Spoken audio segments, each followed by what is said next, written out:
believe that. Here's how little a premium on fantasy this year. Nobody touched quarterbacks till the third round. Yeah, well, no, that happens. That happens, Lee. Well, and I'm going to tell you why I thought it was strange.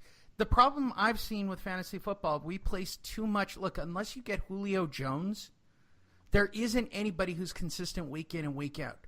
And I'm gonna get this right for you. You did mean Deshaun Watson, correct? Deshaun Watson, yeah. Very good Yeah, that's quarterback. my number one, number two. Yeah, that's a good one. Come on. And everybody else is replaceable. It's just who's hot at running back and wide receiver. That's it. That's fantasy football. I don't care what anybody says.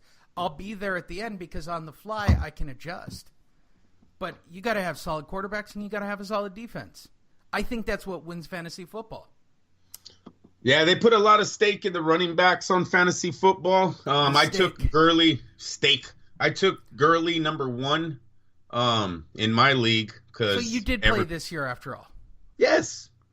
So we didn't have one. Is that the one that Will playing this year? No. Remember, we talked about this. No, I wanted to play with Will this year, but he didn't such a do bitch. One. Yeah, he didn't do one. Disappointing.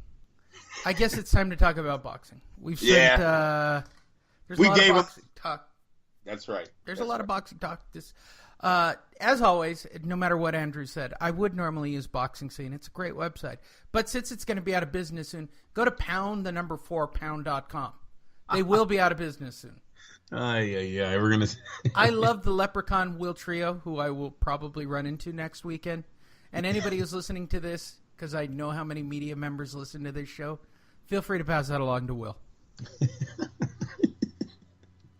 Lee, are you going to the fight? I'm going as a civilian. There's no way you're going to see me down in the press corps. I'm going as a civilian. Lee, are you going to go see Korn play? Probably. I'm not. Sadly, like, the hottest ticket is going to be right after that fight for the after parties, Andrew, and I just know how crazy that concert's going to be at the Pearl, just based on the age group.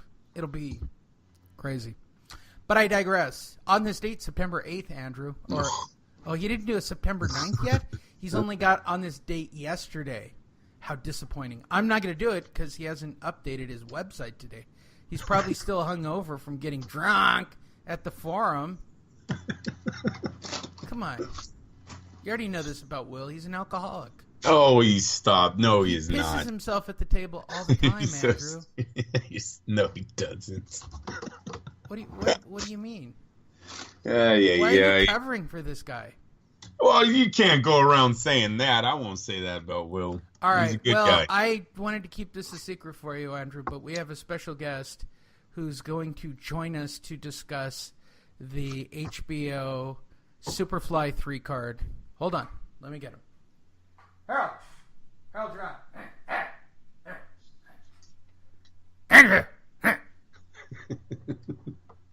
Let's talk about last night's fights. From Inglewood.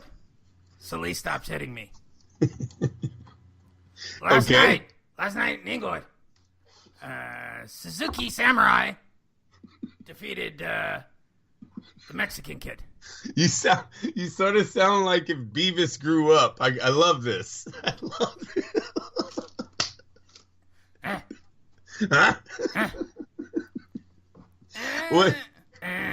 What are we talking about here? Suzuki Samurai Matsuokyo.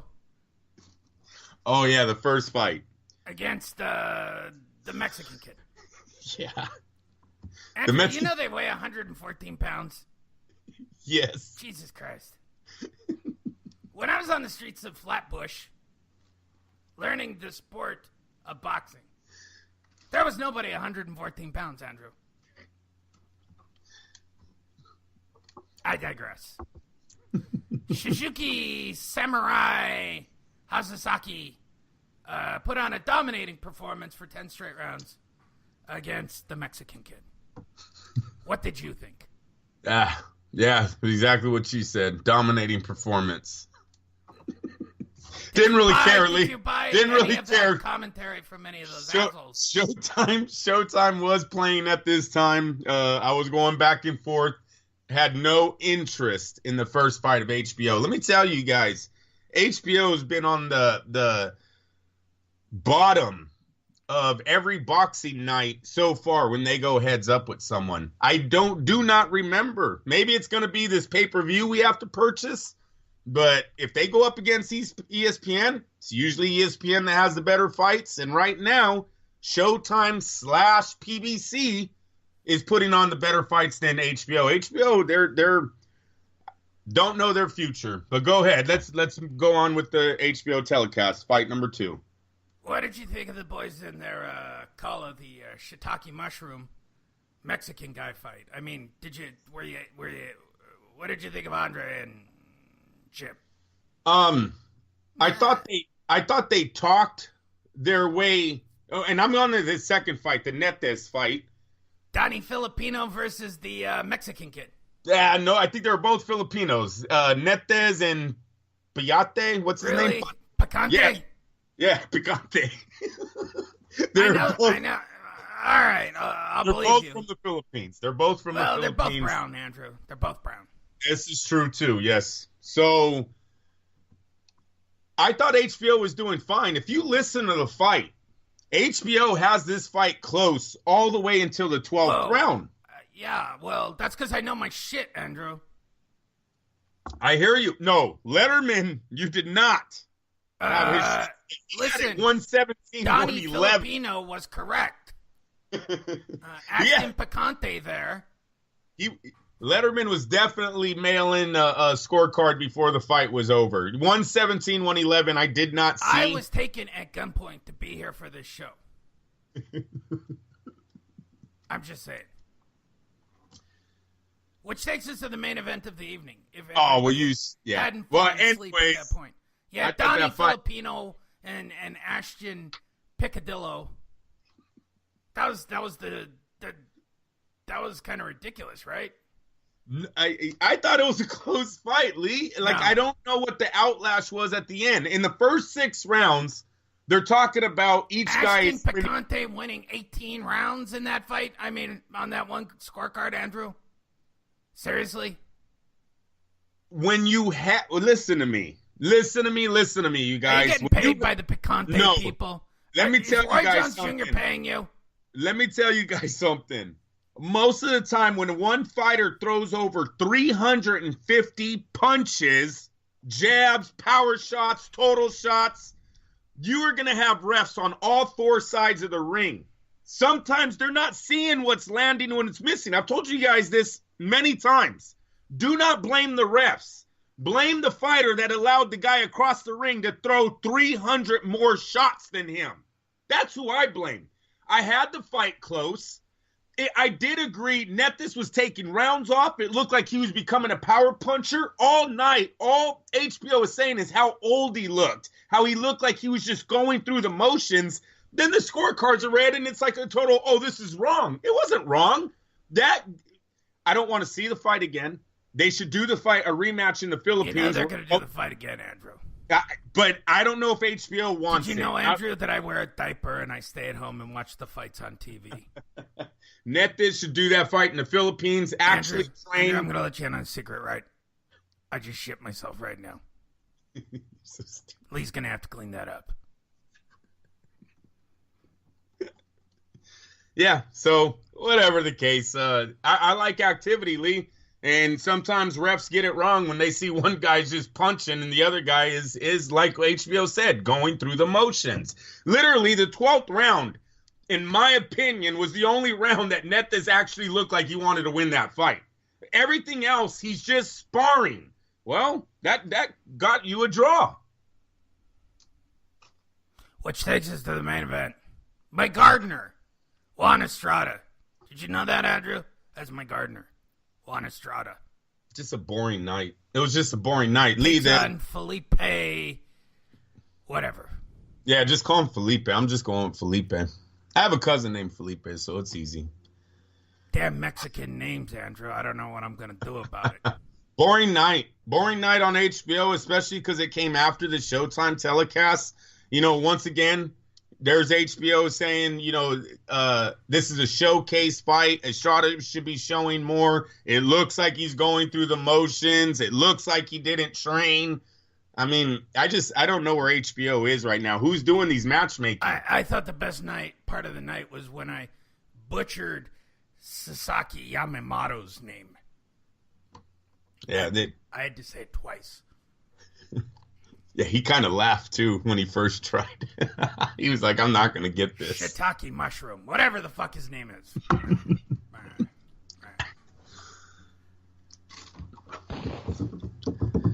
Hey, are you interested in Superfly 4? Yeah, well, I just put a bullet into the back of you want to hear? I just put a bullet into Letterman's head. Yeah. Which will sound really cool on the replay because there were sound effects, Andrew. Here's another sound effect that only I can hear that you guys are listening to that Andrew will hear on the replay, which I just find great.